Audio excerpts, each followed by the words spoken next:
Olá, alunos do sexto ano, tudo bem com vocês? Hoje nós vamos aprender um pouco sobre as camadas que estruturam o planeta Terra. No início, o planeta Terra era como se fosse uma bola de fogo incandescente. Ao longo de milhões de anos, houve o resfriamento desse planeta. Só que o que se resfriou no planeta foi a parte superficial do planeta, onde vivemos. O interior do planeta continuou sendo uma bola de fogo incandescente. E nessa aula nós vamos aprender um pouco mais sobre essas estruturas que compõem a camada do interior do planeta Terra e também vamos aprender a influência dela nas atividades que elas exercem em todo o planeta. Observem o slide das camadas do interior da Terra. Basicamente, o planeta ele é formado por 3 camadas: o núcleo, o manto e a crosta. O núcleo ele se divide em 2, núcleo interno e núcleo externo. O núcleo interno ele possui uma temperatura de 5.000 graus.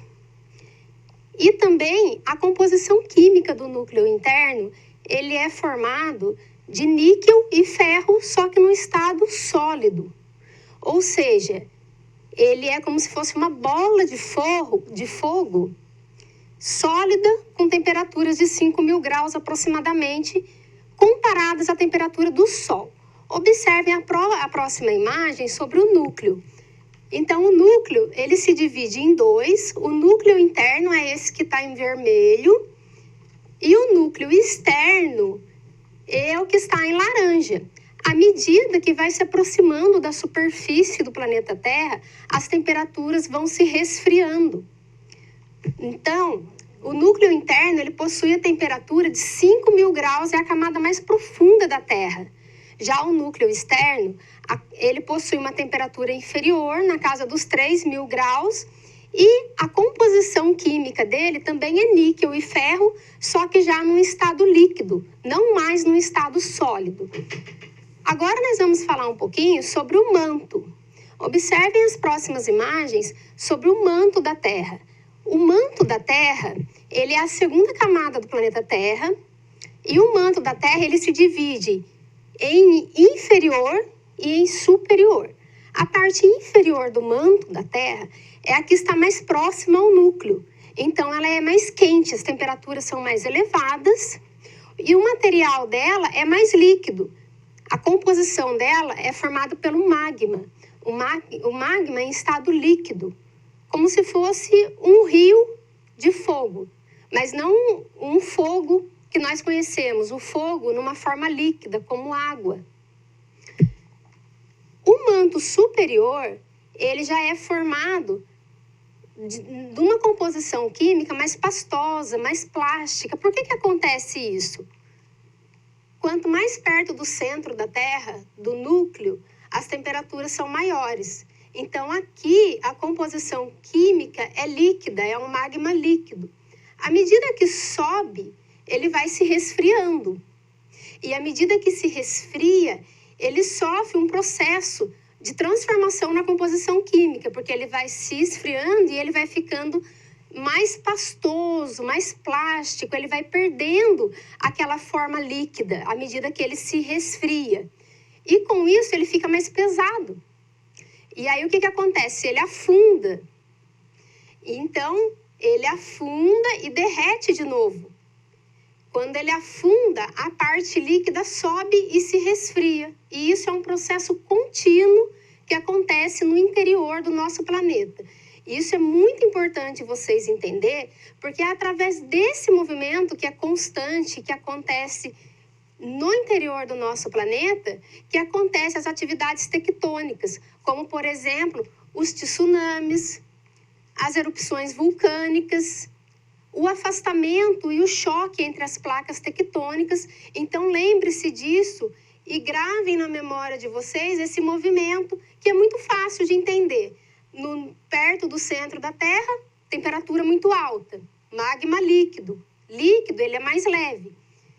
À medida que sobe, ele se esfria e fica numa consistência mais plástica, mais pastosa. Então, ele fica mais pesado. E como ele fica mais pesado, ele afunda. e derrete de novo. E a parte líquida sobe quando ele afunda e começa o processo tudo de novo. Observem agora o próximo slide, nós vamos falar um pouco sobre a crosta terrestre e a litosfera. A crosta terrestre é justamente a parte que se resfriou do planeta, que se solidificou, que formou as rochas aonde vivemos.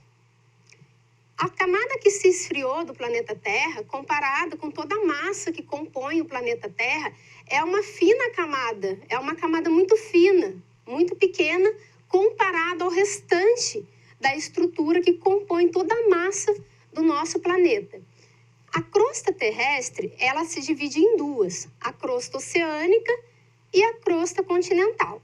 Eu quero que vocês observem bem as imagens, que vocês vão perceber que aqui onde tem os mares e os oceanos, a crosta, que é essa parte aqui onde vivemos, ela é mais fina. A crosta oceânica é mais fina do que a crosta continental. Observe a espessura da crosta continental, ela é muito mais grossa, muito mais espessa. Porém, a crosta oceânica, ela compõe um material mais pesado, por causa da sua composição química, do tipo de rocha que a forma é mais pesada, é mais denso. E a crosta continental, embora ela seja mais grossa, mais espessa, o material que a compõe é mais leve, é menos denso, menos pesado. A crosta, a superfície da crosta onde vivemos, onde tem as montanhas, onde vivemos, onde tem todo o relevo da Terra, ela é formada mais de rochas sedimentares. O que são as rochas sedimentares? Rochas que sofrem processos erosivos pela ação da água, dos ventos que estão na superfície e ela vai sofrendo um processo de sedimentação. As rochas que estão na parte inferior, na parte mais próximo à litosfera, ela já é um outro tipo de rocha, porque essa parte aqui, ela sofre todo o peso, então ela tem mais pressão. E ela também está mais próximo do interior da Terra, o que ocasiona temperaturas mais altas. Então, ela sofre um processo de metamorfismo aqui. O que é esse processo de metamorfismo? A rocha original, ela se transforma com outras rochas através dessas temperaturas que são muito altas e do peso, da compactação que elas estão submetidas. Então, elas se transformam em outras rochas, sofrendo um processo de metamorfose. Observem agora o próximo slide, nós vamos aprender um pouquinho sobre as placas tectônicas. Eu quero que vocês observem primeiro a primeira imagem e vocês vão ver que devido ao movimento que acontece no manto, no interior do planeta Terra, os continentes, ó, eles estão todos, uma hora eles se chocam, outra hora eles se afastam, eles estão em movimento também. À medida que o magma se movimenta, os continentes também se movimentam. Por que acontece isso? Imagina um oceano e várias folhas de sulfite sobre esse oceano. Essas folhas de sulfite representam a crosta terrestre, as placas tectônicas. As águas se movimentam, as folhas também se movimentam. Uma hora elas vão se chocar, outra hora elas vão se afastar. Observem a segunda imagem das placas tectônicas. Observem que são vários blocos que se unem em roxo, vocês podem observar. O laranja são as atividades vulcânicas que acontecem entre a união dessas placas. Os países e as regiões que se concentram nas bordas, na união dessas placas, elas sofrem mais atividades vulcânicas e tectônicas também.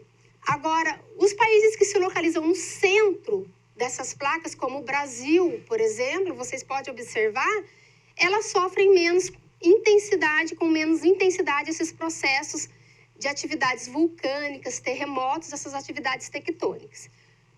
Esses movimentos, eles se dividem em três. Os movimentos transformantes são quando essas placas tectônicas, elas simplesmente se deslizam uma entre a outra. Isso é chamado de movimento transformante e causa terremotos em várias regiões do planeta. O próximo movimento, no próximo slide, é um movimento divergente das placas tectônicas.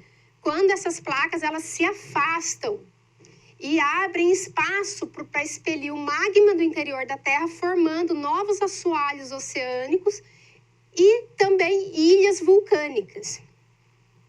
E o movimento convergente. O movimento convergente é quando as placas se chocam, quando elas batem uma contra a outra.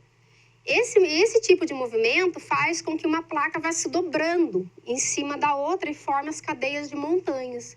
Eu coloquei aqui para vocês um exemplo da Cordilheira do Himalaia, que é um conjunto formado por várias montanhas através do choque das placas tectônicas da Ásia e da Oceania e formou uma grande cordilheira que hoje é chamada de Himalaia, onde se localiza a maior montanha do mundo, que é o Monte Everest. Pessoal, vamos ver o próximo slide agora. Essa aula acabou. Foi muito bom estar com vocês. Na próxima aula, nós vamos estudar um pouquinho mais sobre outras duas camadas da Terra. A atmosfera, que é a camada de gases, e a hidrosfera, que é o conjunto de todas as águas. Até a próxima aula. Fiquem atentos. Um beijo no coração de vocês. Tchau!